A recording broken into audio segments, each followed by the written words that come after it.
Blessed afternoon everyone. Kumusta po kayong lahat? Naway nasa mabuti po kayong kalagayan.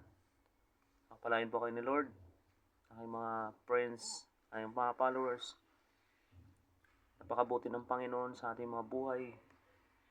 May encouragement siya today sa atin, about isa sa atin.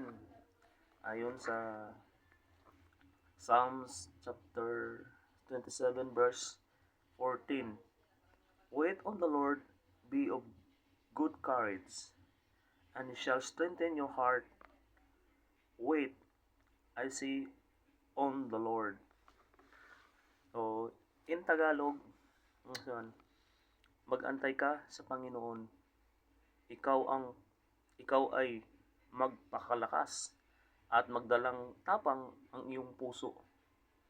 Oo, umasa ka sa Panginoon. Amen. Napakalinaw na po sa Tagalog. So, alam po ba natin na ang Diyos ay may napakagandang plano po sa bawat isa sa atin. Plano na hindi nakakasama, nakakabuti sa atin. Ito ay plano na walang sino mang makakapagbigay ng magandang plano kundi ang Diyos lamang.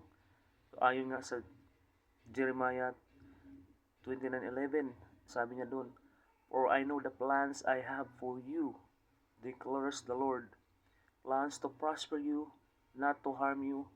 Plans to give you hope and future. So, napakaganda ng plano ng Panginoon. At this verse, in-encourage tayo ng Panginoon. Be in good courage. Magpakatapang tayo. Magpakalakas tayo.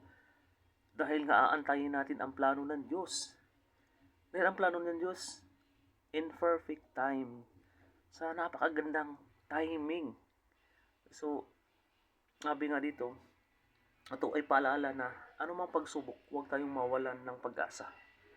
Tiyakin na ang ating puso at isip matatag habang nag-iintay sa plano ng Diyos. Habang nag-iintay tayo sa plano ng Diyos, magpakatatag tayo. Habang nag-iintay tayo, ang ating puso at isip, ito pinakamalaga.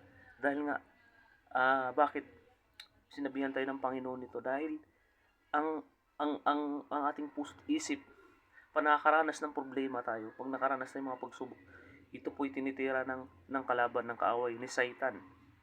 So, kaya magpakatatag tayo. Dahil nga ang plano ng Diyos hindi nababali. Ang plano ng hari ng mga hari, hindi man kailan mababali. So, kung ano po natin, ang plano ng Diyos ay walang sino makakaagaw sa bawat isa sa atin. Kung halimbawa po natin, ang hari ng bansa, di ba? Kung yung hari, kapanahunan pa, yung mga hari, pag nagdeklara ng ng kasulatan, pag napirmahan na niya yan, hindi na niya kailan mawabalik. Pag nagsabi niya, kung anong gusto mo, ibibigay ko, kalahati ng karian ko. Kahit anong hilingin mo, basta nagsabi ang hari, hindi na mababawi yun kasi, yun eh, kumbaga, yun yung ng hari. Ito pang Diyos natin ay hari ng mga hari. Walang makakasira sa plano niya. Marami tayong mga plano, mga kapatid. Ang mga plano natin ay hindi kayang arukin ng plano ng Diyos. Kasi plano natin sometimes na hindi natutupad. Ang plano lamang ng Diyos ang plano ng Diyos ay nakakapagpatupad sa bawat plano natin. So, let's pray po. Manalangin po tayo. Dear Heavenly Father, God, Lord, we thank you, Lord God, sa plano mo, Panginoon. Lord, we claim it, Lord God, ang plano mo ay napakaganda sa bawat isa sa amin, Panginoon God. Pagpalain niyo po, Panginoon God, ang aking mga friends dito, Panginoon God. Lord, ang aking mga followers, lahat, Panginoon God, ng family, Panginoon God, Panginoon God, na marami kang plano sa bawat isa. Plano na ikakabutis namin, hindi kakasama namin, Panginoon God. Lord, patuloy mo kaming patnubayan, gabayan, lalo ng aming mga puso't isip, Panginoon God.